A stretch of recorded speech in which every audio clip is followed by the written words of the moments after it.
Good day, everyone. Welcome to the Health In Show, an affiliate program of Homeopathy World Community.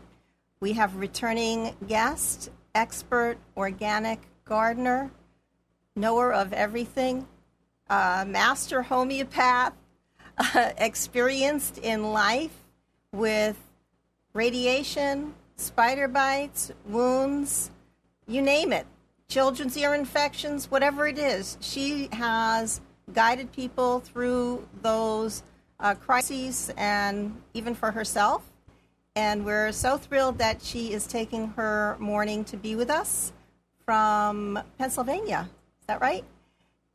And on Homeopathy World Community, you will be able to see the announcement page of some of the marvelous organic things that she does, including her crafts of crocheting, booties and sweaters and whatever you want. You just name it. So she's there for you.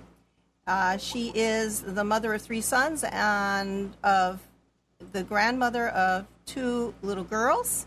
She's studying homeopathy since 1985 and has well over 2,000 hours of formal training, plus plenty of training in the garden, in the yard.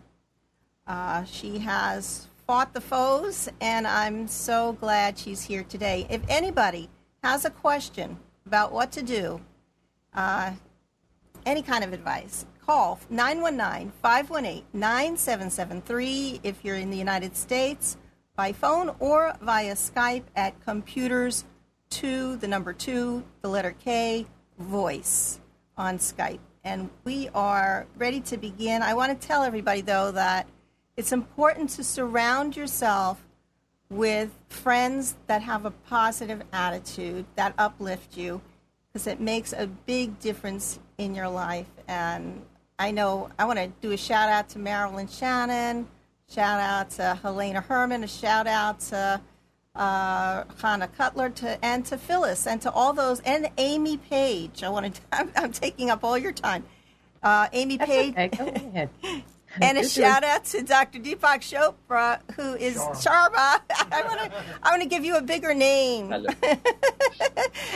who is with us today from New Delhi, from the Orbits Clinic. Amy Page on Facebook says, "We met for a reason. Either you're a blessing or a lesson." So I think that's a positive way to look at it no matter what happens. That's it. That's great. Okay. So welcome, Phyllis. Thank you. And welcome, Dr. Sharma. Hi, Dr. Sharma. How are you today? Welcome, Phyllis. Thank you. So, do you have a garden, Dr. Sharma? Yes, but a little in my old house, not in the new one. Okay, in your old house, and you know that you can grow plants just in the window in a pot. Yes, I'm trying to make a new window in my new house, and that will be more fantastic, and I will have more spices. More rather spices. Than the plants. Yeah, that's the thing to grow herbs. Yeah, that's good. Yeah, I'm trying to grow herbs, not tree. Mm-hmm. Okay, so I'm going to look on the chat if anybody does have a question, but I'd like to start us off with, how do you wash and prepare your foods to remove pesticides if you're not buying organic, which you Well, the thing that I had done from years back, before we had a whole lot of organics associated with, being able to purchase them, I would take the juice of a couple lemons and squirt it into the sink with the water. Of course, it was just the water that I had gotten out of the tap. And I would take a handful of sea salt, throw it in there, and that's how I would wash my vegetables. That creates a hydrochloric acid, and that pulls off most waxes and most pesticides. And on things like oranges and citrus fruits, they spray an antifungal. So that takes that antifungal material away. I'm concerned about sometimes on the cucumbers, there's such a thick layer of wax. And that's basically just paraffin. It's not pesticide. Okay. They just put it on there so that the skin has a little bit more durability when they send it off. But please understand that plants make their own natural wax. For instance, people would say, Oh, I got these apples the other day and they were just loaded with this kind of like hazy thing. They must dip them in wax. No, they grow that way. That's why you shine your apple, because you can take that natural wax that's on the exterior of the apple and shine the apple with the wax. The wax is there as a protection for the plant. It actually stops certain pests from coming into the plant. So you don't want to take those things off, especially if you've got them on from a natural place. So it was a big misnomer in the past. People thought that they were taking apples and pears and dipping them into some sort of wax, and that's not true at all. I've grown apples, I've picked them from trees. They all have natural wax on them. So there's a certain natural wax on, for instance, summer squash, zucchini, and cucumbers. They have a natural wax on them. So unless you have this really, the only thing that I think that is really highly dipped in paraffin wax is rutabagas. And that's because a rutabaga will grow anywhere. So what's really cool about rutabagas are that once you clean them and you cut off the top, if you let them sit for a while, they will start to grow greenery out of the top. If you want to use that rutabaga, take about, I would say maybe a ½ inch right underneath where the leaves are starting, and cut that off. Then you can take all that wax off with hot water or skin it if you want to and cook your rutabaga. But then take your little island of plants there and put that into a shallow dish of water, and you will actually grow little tiny hair roots, and it will grow the rest of those leaves, and then you can eat those leaves. So you've got greenery that you're eating. And that's what's missing in rutabagas that you purchase at the store, same way with turnips. They don't give you turnips with the greens. They cut the greens off, and sometimes they wash them, chop them up, and put them in bags, or sometimes they just throw them away as compost. And that's the really lovely thing about growing your own turnips and your own rutabagas. You get the greens. Yay, greens. Greens are the things you want to eat all the time. You want to eat them raw. You want to juice them. You want to eat them in salads. You can cook them, but they're so much better when they're alive and green and they've got all the enzymes in them. And that's what you're really looking for. So, again, I do this with celery. With celery? At the end of the celery, you've got that little stump at the end of the celery. And what I do is I take that little stump and I put it into a cup or just a shallow dish with water. And then it will start to grow the greens, and I keep watering it, and you'll see these little hairy legs that grow out. And those are the roots, and you just keep watering it, and then you just sprinkle a little bit of dirt inside there so that it's like muddy water. And you just keep doing that, put a little more dirt, and pretty soon you've got this real nice little patch of greenery coming out of that stump of that celery that you were just going to throw away. And now you're very patient. Well, I think when you grow things, you have to be patient. And when you grow things, you have to have faith that they're going to grow. So you have a lot of faith in God that this is going to happen.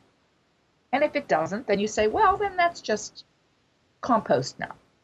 Mm-hmm. So, it's like you said, it's either, you were supposed to be here, you're a blessing, or you're a learning curve. So that's what it is. Marvelous. I think everything in your life is recycled. So what about the use of vinegar? Because I've used vinegar to wash off the vegetables too. And what about the baking soda? I use baking soda and vinegar to wash off anything that I think is going to, that might have either some stain that I need to remove or has some kind of bacteria on it. So if I'm thinking that there's bacteria on my vegetables, like for instance, if they grow, or if you buy them at the grocery store and they pack them in this plastic, many times mold will grow on these things, especially if you keep them in it closed. So if you want to take the mold off, you can use vinegar and baking soda, and that will take the mold right off of the exterior of the carrot or whatever is molded. But basically, I just use baking soda and vinegar as a cleaner. I also use it as a rinse in my laundry. So I use whatever organic detergents. I use very, very little of it, along with baking soda and maybe some kind of water softener if I'm not using all my rainwater, because my rainwater would be very soft. And then I use baking soda and apple cider vinegar in the rinse, and then I rinse that out. And then when you hang your clothes up on the line, your towels are actually soft. Like you threw them into the dryer.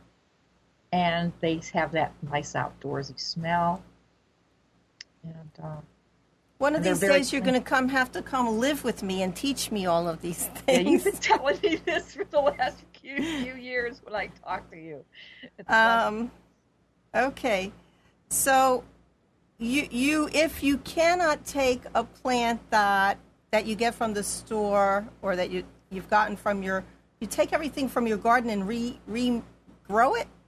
I mean, you can regrow it from your garden, but if you have a garden, you probably have a whole lot of things going on. For instance, I only grow the celery that I regrow for myself. And I can do that in the wintertime in a window. Okay. Or in the summertime, I take it, if I find an area on the lawn or in your garden that tends to have a pool of water that always seems to sit there a lot. There's a lot of water that's coming off of somebody else's house, or it's coming down the road or off a hillside where it has to be kind of muddy. That's where you plant celery. So you have to know what needs more water and what, if it had too much water, would only get moldy.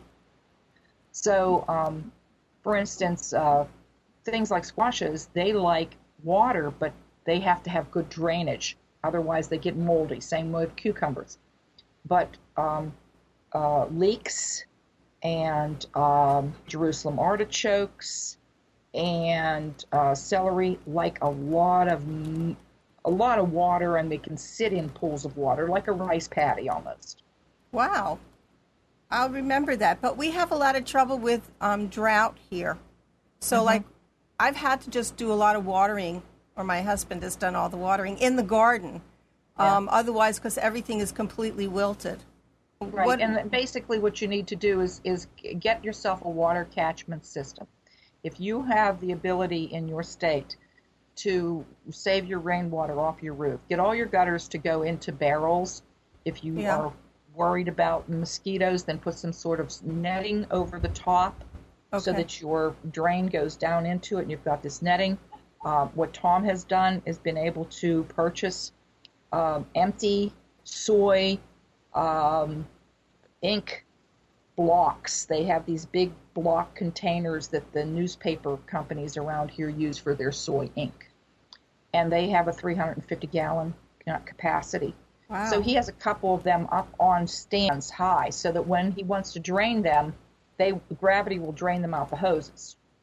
So he can take them that way. That's the thing. I think the problem with mine are not on stands, so the faucet is so low to the ground that there's no pressure for it to go anywhere. So I'm at a loss. So you have to build it up. You've got to put up 2x4s. You've got to put it up on rocks or cement block or something. You've got to raise your containment system up higher so that it's coming off the roof, of course, and going in, but so that you can also take it out of the bottom there, unless you have an ability to open up that top, swivel over I can't do that drain, and then bucket it out. Right, or some kind of a pump system. Right. But, you know, and pump I guess systems are very... You can get a pump from a garden shop that has pumps for these fancy ponds where people put koi in their ponds. Right. And they're like $40 for this pump. Okay. And you can attach a regular garden hose to it, and that pump will pump your water right out of there. It's just a sump pump. That's all it is. It's very cheap. Okay, I'll have to get Amnon to come do that for me. Yeah, they're not very expensive at all. So we have to not be so concerned about the beauty of this barrel because they're not so gorgeous looking, and even though they're attached to decorate it, paint it, or put plants around it. Let's recognize that. So what? If it's clean, it's fine. You know, there's a bunch of people in a lot of parts of the world that just do not have fancy, wonderful things. They make it all work. It's good. It's good. It's good to recycle, and it's good to use. And if we stop worrying about the quote-unquote aesthetics of everything, maybe it will work anyway. You know, functional is better than aesthetics. I mean, I would much rather have a utility vehicle to drive around than drive around a Corvette. You know, I'm not going to spend all that money for a Corvette just to look good if it's not going to be functional. Yeah, so you didn't go to design school, form and function. Actually, I am an artist, but you are an artist. Recognize that you have to set some things aside, and you have to, you know, it's either a learning curve or it's a blessing, or it's a blessing and a learning curve. Okay, I think I'm on the Seinfeld show, and she's going to just keep telling me that story. I like it. It really brings it home to life here to me. Right. So that's the theme of the show. It is the theme. So you have information here about growing local and not worrying about the organic label, but uses of live composted materials that you get from your kitchen scraps that are herbaceous materials are the best.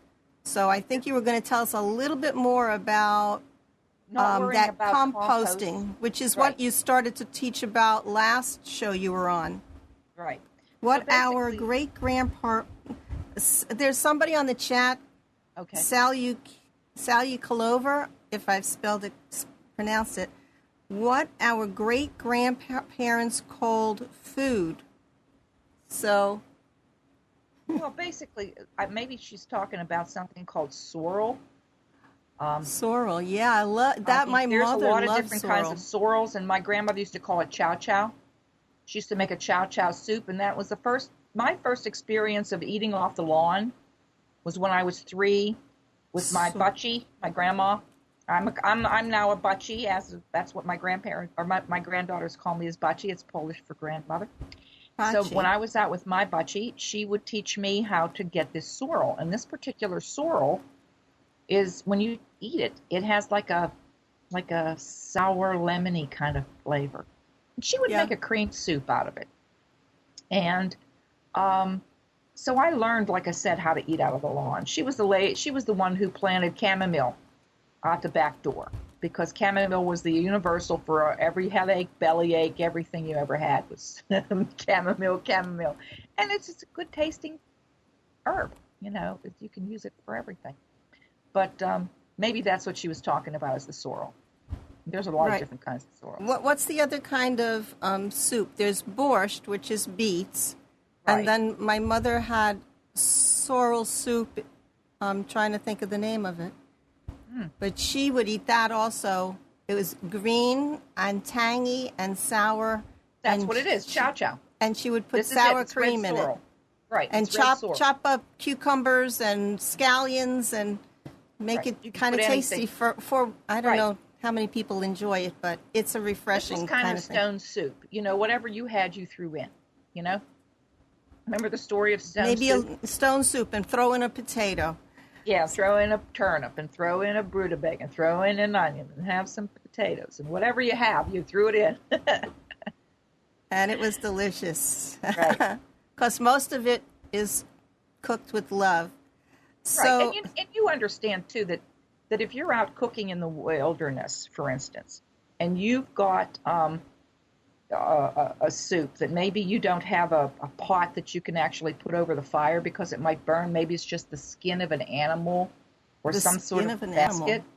You take hot coals out of the fire, and you put those hot coals into your water or your liquid, and it will start to boil your liquid without burning your basket. And that's where stone soup came to be. You had to add the stone to the basket in order to boil the food inside the basket. Fabulous. Burning. Yeah. So that was basically a cooking technique. I think you could live in the wilderness. I know they have shows for, what's the name of the show? There's all kinds Survivor? There's all kinds of different. I watch these Survivor shows and see all these fashionistas and these various kinds of different people who try to do this, and I just laugh at them because they just don't have a clue. They don't have a clue. if they didn't have the film crew there feeding them and giving them other things, they'd be dead. Oh, dear. Okay, so we have some more questions that I posed on the website. Storing and overwintering foods. This isn't really the time to think about it, but it was a question. I know I don't have a cold cellar. Could I put it in this empty space under my house? What would I do? Well, you can. You can actually, if you have snow outside. I mean, that's where the bag leaves. No, I live in North Carolina. There's no snow. Okay, there's no snow. Okay, so then what you do is you do have bag leaves. Do your leaves fall off of your trees in the autumn? Plenty. Okay, so then you take your bag leaves and you let your food grow in the ground, okay? You let your turnips or whatever you're going to let it grow in the ground, and put bagged leaves on top of it. Okay. And surround it, put cardboard and bagged leaves, and then that is your root cellar. They're growing in the ground. They're continuing to grow all winter. Right, and I did send you that attachment of that article from Mother Earth magazine. Okay. And it had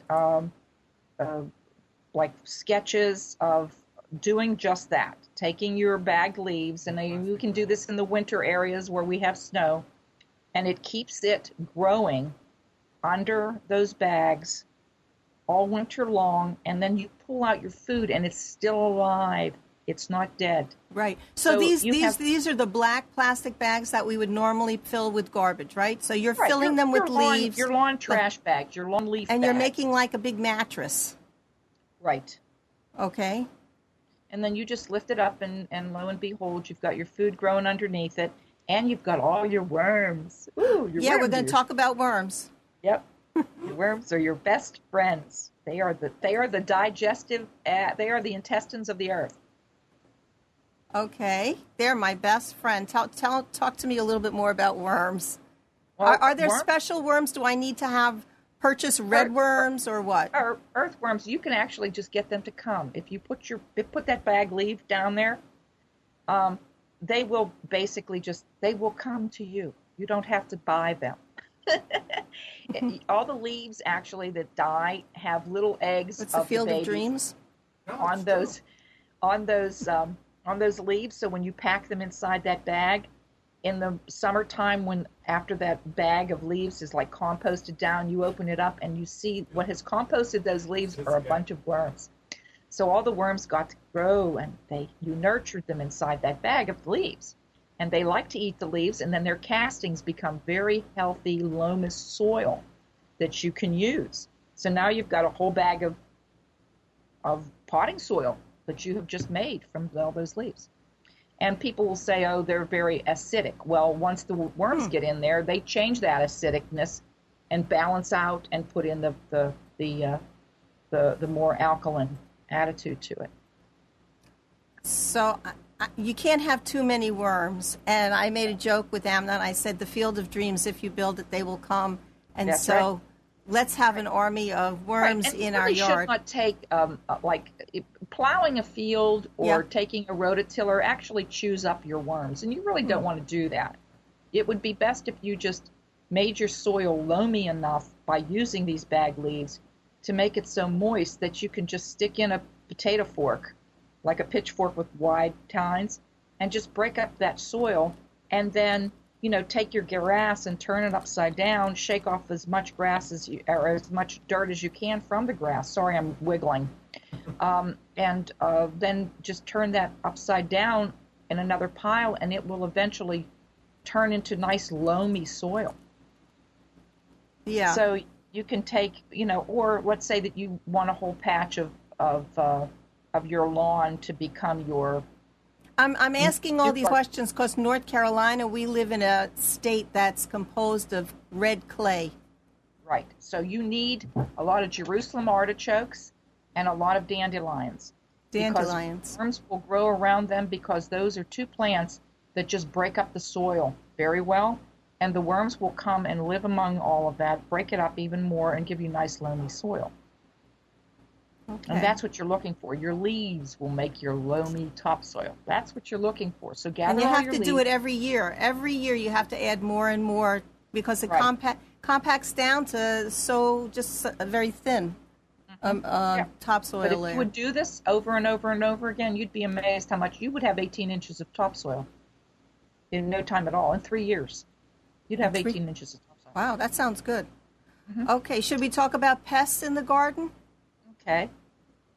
I have a problem with the pest, and I know you're going to tell me to make an isopathic concoction. Right. I have red tip, this photina, and all the leaves keep dropping off of this hedge and I can't figure it out. But then I went and I started to rake like at the bottom where there's soil, and there are tiny little worms or grubs. They're not the good worms. There must be some kind of borer. They come from some moth. They're babies. Trillions of them. Okay, so what I would do is I would take that silica and I would make that up and spray that, but I would also take some sulfur, maybe 30 sea sulfur, and I would put that into a bottle and spray that all along the bottom too. Get rid of those guys. Okay, that's silica probably 6 necessary because the plant itself is showing a sulfur tendency. Okay. It's denuding. Yes, they're keep falling off, and they're filled with bored holes all along the trunk. This is a borer you've got. It's a borer. Borer worms are really rough, and they cause a lot of problems, and that's why when you have these types of plants, what kind of a plant is this you're talking about? It's a photina, a red tip. So they Photina. I've never heard of a photina. What is that? Is it a photina? It's pH, I think. It's they're an evergreen. They can be either in a tree-like form or a bush form. They're very, very popular. They have red. The leaves are red all around them in a certain time of the year, probably in the spring. Maybe we call them the burning bush. No, it's different from the burning bush. Okay. Then I'm not familiar. It's got a waxy type of a leaf. It's not serrated. It's just like an oval, like the shape of an almond. And I'll have to send you photographs. Yeah. And I'm thinking too. I think something called the woodpecker, the yellow-bellied sapsucker, or the yes. I think that's what's boring tons of holes in it. I see. Okay. Well, there's another thing that you can try. There's something called freshwater diatomaceous earth. Oh, okay. And you can purchase this at feed stores. Like we can purchase it at our Agways. Okay. And it's kind of a reddish, kind of a dust. And it is not as dangerous as diatoms from the ocean. Diatoms from the ocean are used as a filtration system for pool systems. When people have filters for pools in the backs of their yards, they use diatoms from the ocean, and they are very sharp. These diatoms are not the same, but they work the same. And you can just take these diatoms and just scatter it all over the base of this tree and everywhere, and it will actually cut up the bodies. It goes underneath the exoderm of the bug, and it gets it into their chinks of their armor, as they bend, because they have an exoskeleton. So it gets in there, and it opens that up, and then it opens them up to infection, and then they die. Okay, it's Photinia is the tree. I call it Photina, but it's Photinia. Photinia. I do know this, that we have something called a borer that attacks squashes. Pumpkins and squashes. Yeah, we have a problem with squashes and cucumbers and boerworms. What do we do for that? Well, so basically what you need to do is, if you're going to start squashes, don't start them outside until after, in my area here is June 23rd. Then you can put them out, because by that time the moth itself has laid all its eggs. Oh, okay. Okay. And so then you don't have any problems. But what you can do is put the diatoms around the base of it. Okay. And you can put some sort of mesh around the bases of these, because that's what they're going to do. They want to go to the base of the plant. They don't want to go into the top leaves. They want to go right to the base, right above the root system. and you want to put the diatomaceous earth around there, or wrap it with some sort of mesh so that the moth itself cannot get in there and lay its eggs, because those are its babies. I see. Well, this is really fascinating. Does anybody out there have a question? You have a problem with your garden? You want to know something more about homeopathy, how it's used in the garden or at home? And another thing that you can do is a plant that we call symphytum, homeopathically it's called symphytum. Yeah. It's comfrey. Right. Comfrey is a very amazing plant. It actually has all the vitamins and nutrients that are necessary for health and well-being. And you could eat comfrey and it would be all the nutrients you need. It will heal bones. It will heal wounds. It'll heal stomach ulcers if you eat it. If you have some sort of irritated bowel, Crohn's disease, it's the thing to eat. And yet we have a lot of warnings that because it's so healthy for you, the pharmaceutical industry doesn't want you to use it. The pharmaceutical industry says, no, don't go near this plant. Right, because they don't want you to have it. They did the same thing to hawthorn. At one point, Crataegus was a homeopathic remedy that anybody could get. Now you can only get Crataegus if you have an MD license. And it's crazy. I mean, that's nuts. You should be able to get Crataegus whenever you need it. But it's because it works. Whenever it works, that's when they don't want you to have it. So we can grow comfrey root in our garden and throw the leaves in the salad? Is that? And the flowers. And the flowers. And it will grow with impunity. I mean, they will grow anywhere. Okay. I don't necessarily eat the roots, but I eat the flowers and I eat the leaves.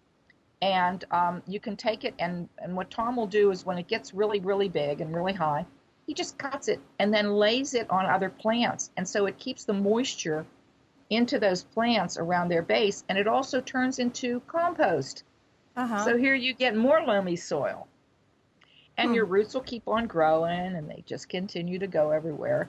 And the same thing goes for the Jerusalem artichokes. The Jerusalem artichokes are a wonderful food because they have something that is a natural form of insulin called inulin.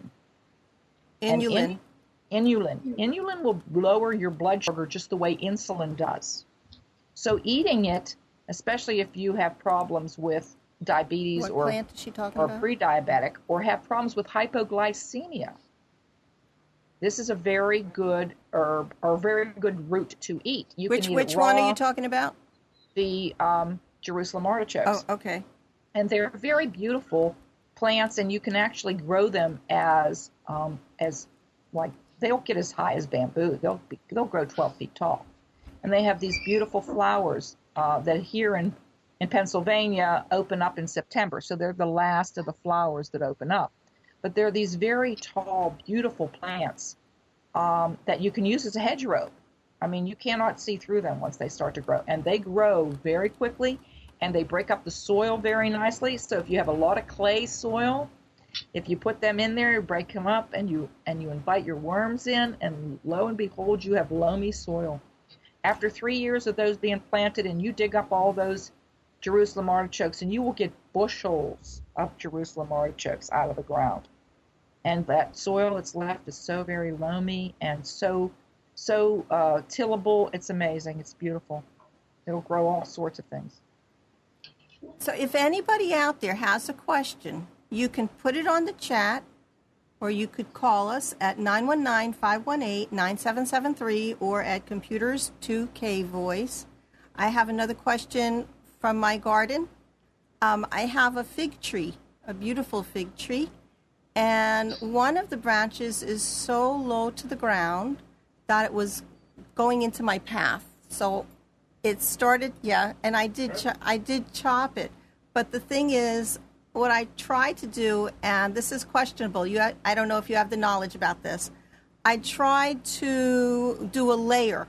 So I dug a little tunnel in the soil, and I bent the branch into the ground, and I covered it up, and I'm hoping that it will grow new roots. It will work? That's exactly what I was going to tell you to do. Okay, that's what I'm going to try and do, because unfortunately, that one branch was covered with little baby figs, and I had to cut it Try to off. save. Right. Because it was already breaking. So yeah, so we can. So if anybody wants to know about propagation of their plants, that is a method. It's called layering, where you bend the branch down into the ground and you cover it with soil, and it over I don't know how many months. It's called healing in, actually. This is what we learned from that gentleman in Basalt at the Central Rocky Mountain Permaculture Institute in Basalt, Colorado. Tom and I went there. His name is Jerome Oskentowski. We went there. Oskantowski is actually the way you would say it. He basically had a fig tree in one of his greenhouses. Okay. And that fig tree would grow a small amount of figs in June, and then it would have this big, huge plethora of growth in August. And he had branches on that tree as an indoor, with a large covering over it, growing it like 7,000 feet up a mountainside in Colorado. So do you get two harvests from a fig tree? Right. Even we do? We do? Well, he did. Okay, cool. He did. He got 2 harvests a year. He got one harvest in, he said, June, and another one in April. And some of the branches were as big as trunks. Fantastic. I mean, it was a fantastically huge tree. And he had truncated it at one point, and it only got to be better. So what I would have suggested that you did, rather than knock it down, is I would have tried to, brace it up with another, 2x4 or something until you had your harvest, and then come it was right in the path. It was already broken. Oh, it was already broken. Yeah. Well, then you couldn't do anything for that then anyway. So, but that's a good idea. So maybe that leads us to talk a little bit about some insects, because I know ants and bees love figs, and a lot of wasps, and a lot of people are hesitant to plant a fig tree near their front door or something because of all of the buzzing bees and stuff. So I think that you had some information to talk to us about these kind of different species, and either to attract them or to, I don't really want to have wasps around my house. No, you don't. But the thing of it is that they have to eat too, and they live. You have to have that. You have to have some Buddhist compassion here now, dear. But nonetheless, if you don't want them around, what I have learned to do, and I did this with somebody who had yellow jackets, which are basically hornets. Yellow jackets. Living in their door jam, and of course you're going in and out of the house. What are you going to do with these guys? They're either coming in or going out, and they're attacking you. So what I had done was I had taken a shop vac. Yeah. And filled it with water. Took out the filter that's in there. There's like a paper filter. I took that out, and I put a piece of pantyhose on the exhaust, so that they could not fly out once I sucked them up. And I, put a rubber band around that so that it would, a gum band as we call it here in Pittsburgh, around the end of it. And I kept it, on there so they could not fly out. And I just left the vacuum cleaner on where they were going in and coming out of their little hole into their nest. And I sucked up probably in a 15 or 20 minute period of time. I probably sucked up thousands of them. Wow. And then I left them in the water for a couple days, and then I whirled them around, and then I sprayed, and they just left. They just go away. So I do believe in that isopathic. I think when all else fails and I don't want to use any kind of pesticide or wasp, spray or anything like this, I'd go to doing that. I will do that. And whether I sprayed enough of them away that they I collapsed their hive or whatever. Now with bees, I would never do that. With bees, because we have all these collapses of these bees, I would definitely try to find someone in my area who was a beekeeper. They know how to come and entice the queen to come out and then you can take those bees. He can take those bees, or she can take those bees to another location or to her own hives, and just relocate the whole hive. And they will. They'll all follow the queen once somebody is able to find them. Same way with the wasps. problem today is that the queens are missing. You know, there's a lack of queens. That's the reason why if you find a nest, you don't want to get rid of it, because... Okay, so like a natural nest, a swarm. The nest, if there's a nest, there's a queen. Okay. There wouldn't be a nest without queen. Because queen is the one who keeps making all the babies. Because these guys only live about 6 weeks anyway. So, you know, the ones that get to go out of the hive are the ones that are the old ones. The ones that stay in the hive are the ones that are new. They're the ones who are feeding all the babies and cleaning up the house and keeping it cool by just standing there waving their wings around. Once they get old enough, then they are mature enough, they go out and fly and they bring in the pollen. But at some point or another, they get old and they die and they fall down, and it's the queen who keeps making more babies and more workers in the hive. They're all females. They might only have a handful of drones that they feed to, you know, a handful that they make into drones by feeding them. But if there's a hive, there's a queen. If there's what about, I have some wood trellis, and every year it seems to attract some type of a bee that bores holes in it. Those are bumblebees. They're bumblebees, and they're just like drilling these holes everywhere. Yes. Right. Okay, what do we do about that? You can do the same thing with those guys. I mean, what, leave them? You want to keep them? Yeah, well, I mean, I don't particularly like a whole lot of them around, but sometimes you have to leave them. It just depends on where you want them to be. But they are pollinators. But your honeybees are your best, because your honeybees are where you get your honey. Well, I don't mind the honeybees, but having holes drilled all in the wood. And those are from your bumblebees. And if you can catch one of them drilling a hole and kill that one, you probably will stop it, because they have made their own beeline, if you want to call it that, right? Okay. To that place. So if you throw them outside, they will come back in again. Or if you throw them away from that spot, they know where that is and they'll come back. So if you get a hold of that particular one and smash that one, she won't come back again. Okay, got to be brave. You got to be brave to be able to nail that one. And what I do is I just take large cups, you know, like either some kind of plastic cup that you would be throwing away anyway, like from some juice that you're drinking from some fast food restaurant or something like this.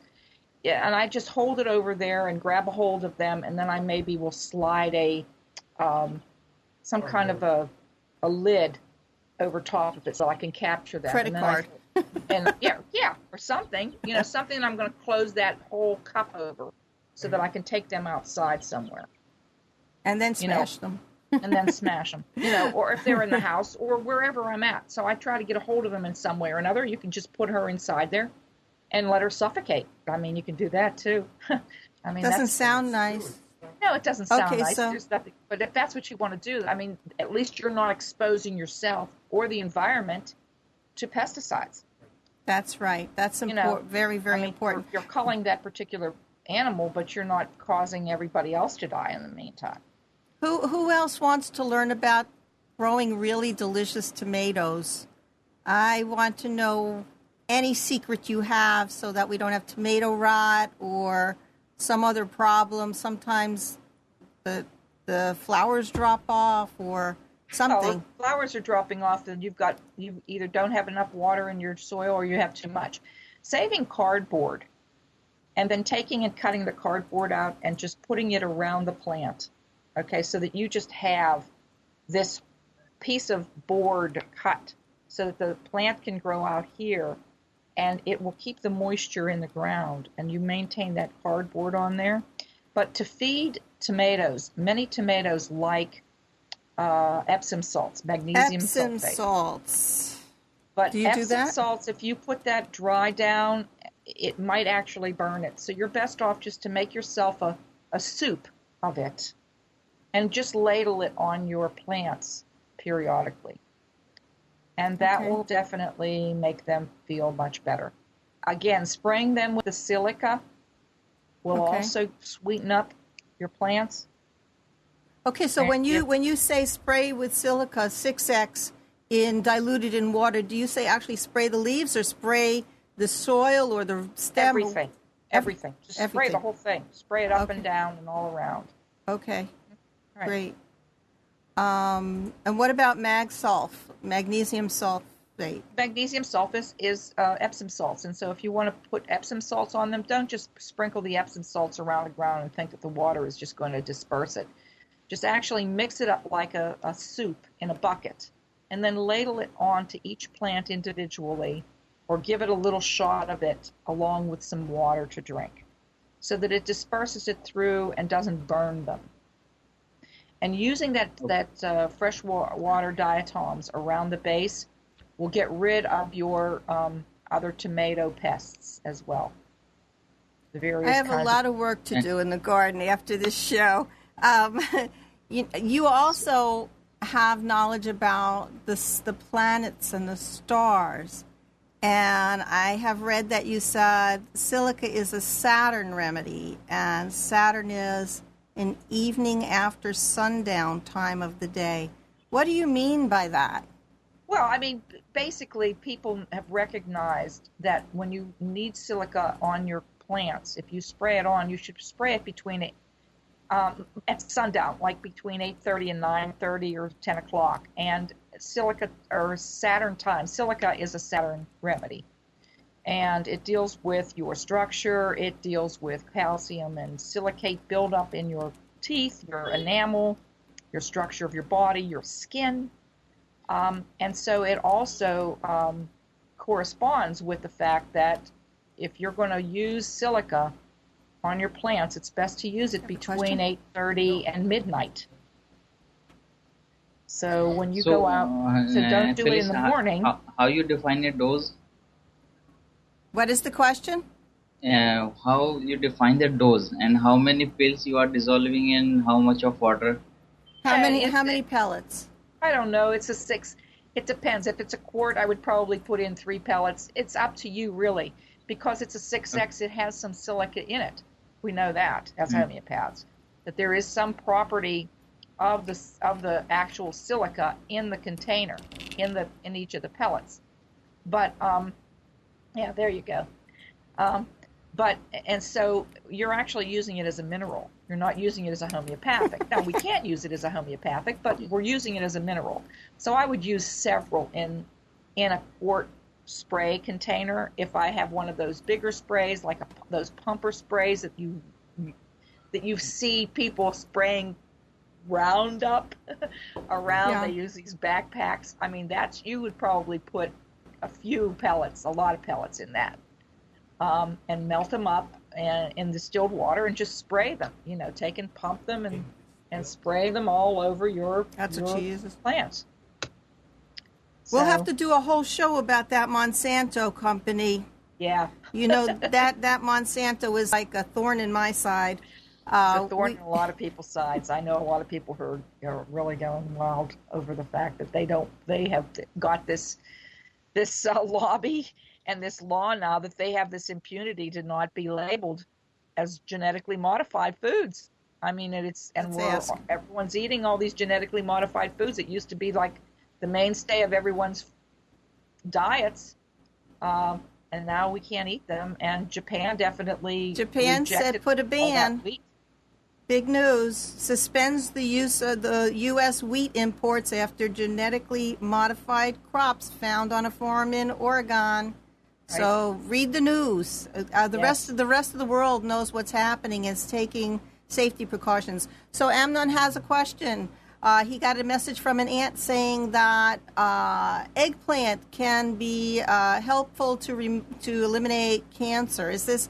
I mean, a lot of people say that this is a Solanaceae plant and forbid eating it or allergic to it or won't eat eggplant or tomato. And Right. now, can it be used as eating it as a prevention for cancer? I mean, it's a crazy Right. question. Well, tumors. I mean, one of the things that Tom always talks about that he read, I don't know whether he said Pliny or Dioscorides, but if you have a tumor on the brain, you're supposed to soak your head in tomatoes. Really?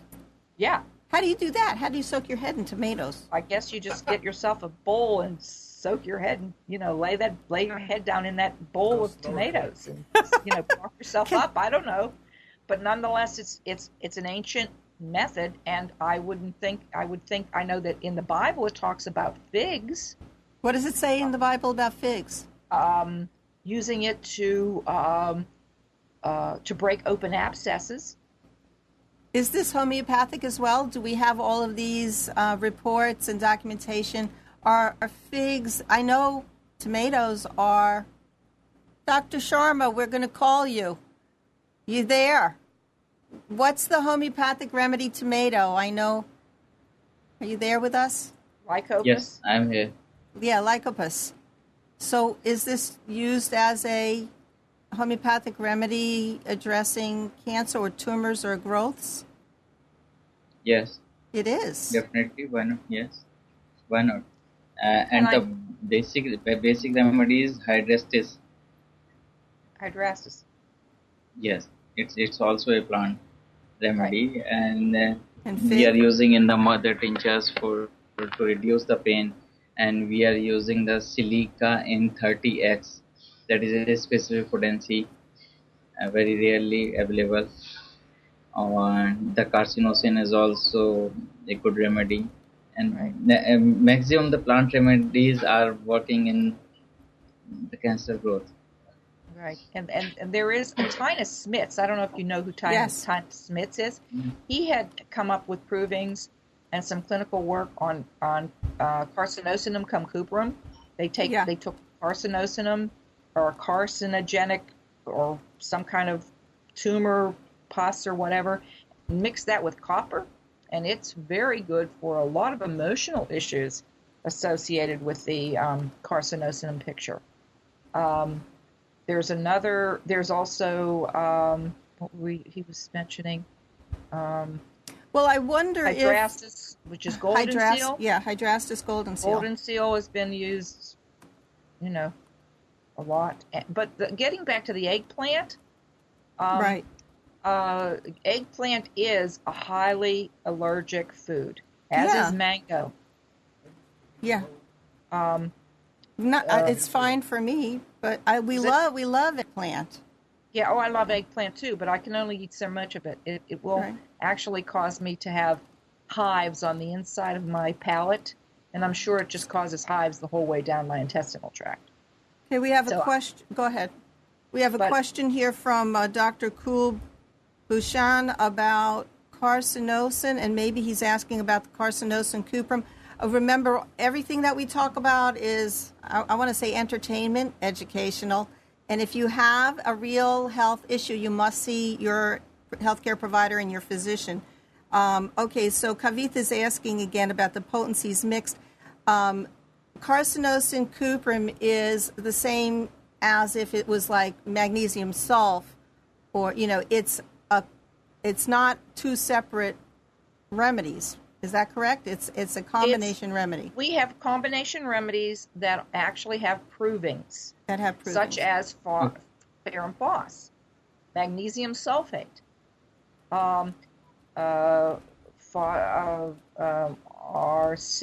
arsenicum. What's another arsenicum? There's Arsenicum, ferrum iodatum, arsenicum. arsenic sulfuricum. There you Right, go. Yes, these are combinations of separate products, of separate substances, but they actually have provings on them. So it's not that we're against combination remedies. We're just wanting to make sure that the combinations that you have provings and clinical uses for them. Now, ferrum phos doesn't have a whole lot of provings, but it has a whole lot of clinical uses. So, and these are clinical uses for 200 years, 175 years of clinical use. So if you have a clinical use for a combination, then fine. And in Tinus Smits's he did a proving on carcinosin that was mixed with copper. Right. And this is now called carcinosinum cum cuprum. Right. And he's actually taken also 35 different kinds of cancer and made them into a homeopathic remedy that he calls carcinosinum T57 or something, 54 or something like that. Okay. So he has some provings on this. So this is what we do as homeopaths. We make provings of products, and we can make a proving of a combination of products. But most of all, we need to know why we're combining them. So when you take a combination, when you see a combination remedy on the shelf of a health food store or wherever, where they're saying sinus infection, and they're taking hepar sulfur and pulsatilla and allium cepa and sabadilla and adding all these things together. That doesn't mean there was a proving on this. They just took all the remedies that deal with sinus infections or allergies and threw them all into a bottle and decided to make them. It's not the same. It's not the same. So we only have about 2-3 minutes left to today's show. Okay. It's been very engaging, enlightening. I'm going to have to spend more time in my garden. If anybody wants to see Phyllis return again with more of her wisdom, her garden kitchen wisdom, please send us some feedback. Scream, hello, yay, we love Phyllis. I would like to talk more about the Monsanto issue. I would like to talk about chemtrails. I would like to talk about the depletion of our soils and how to give ourselves the nutrients and our plants the nutrients that are necessary for life. I would like to talk about protesting, and getting out there and becoming a real community. Protesting is living well. Okay. Your biggest protest is to live well. And I've given you a bunch of different things right here that you can make your soil healthier. Bagging your leaves. Don't let them go to somebody who just takes them off the street in bags and takes them and dumps them into some truck and dumps them into some composting dump somewhere. But you take your own leaves and you use them.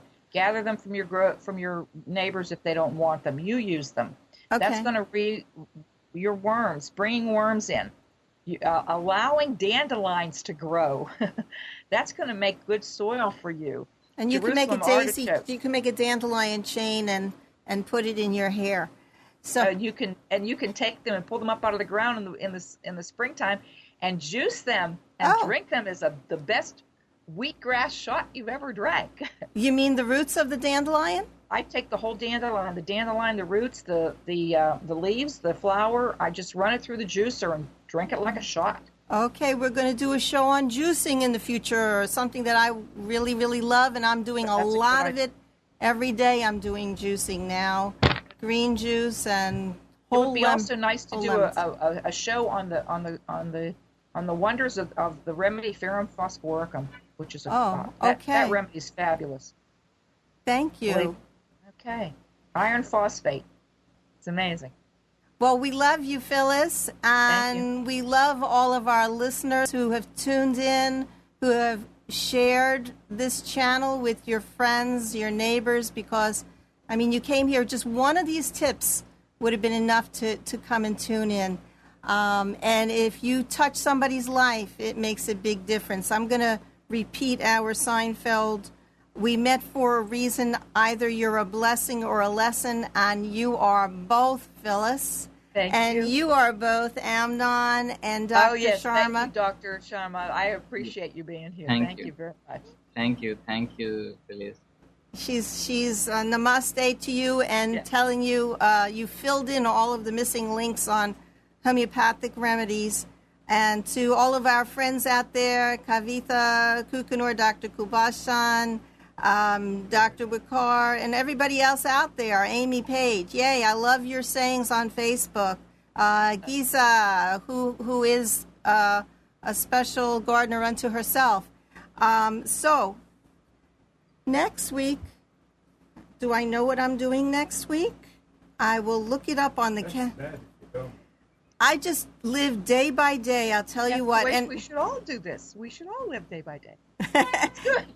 and what I'm trying to do is spend a little bit more time for myself as well. So I took a deep Epsom salts bath, and I'm going to take the water and I'm going to put it in the garden now. Okay, exactly what to do. And honestly, that is exactly how you do it. You soak your feet, and then you take your water from your Epsom salt soak and you dump it out on your garden. That's what I'm going to do. And next week, Dana Trentini, the thyroid lady, and I can't wait to hear what she has to say. That's her specialty, and she helps women, and it's really an issue in today's world.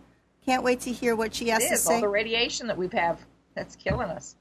Thyroids you can't kill our thyroids. Our thyroids are our immune system. Can I ask you another question before we leave? Sure. I've been eating a lot of seaweed because I know it's got the iodine that I need for my thyroid, especially after being irradiated. But I have been learning about cadmium. And cadmium is falling from the sky. Cadmium is in our soil in increasing concentration. And I also found it's from pesticides, actually, and phosphates. But I've also learned that it is in seaweed. So right. Well, should you have to I understand there's a lot of carcinogens in celery as well. Yes, and I juice my celery, so it's okay? It's okay. Thank God. It's fine. If I get the okay from Phyllis, I know I'm all right. Okay, so we're doing good so far. Keep that positive smile, that outlook, and we will see you Wednesday on Blog Talk Radio. I will be talking up a storm. Thursday, Alan Phillips is on Freedomizer Radio and Homeopathy World Community Blog Talk Radio talking about the vaccination issue, exemptions, waivers, legal issues, and current events. And then we'll be back on Health In Monday, 11 a.m. Eastern Time. Bye-bye, everyone. Yeah. Thank you. Love you. Bye. Love you, too. Thank you. Thank you. Namaste. Namaste.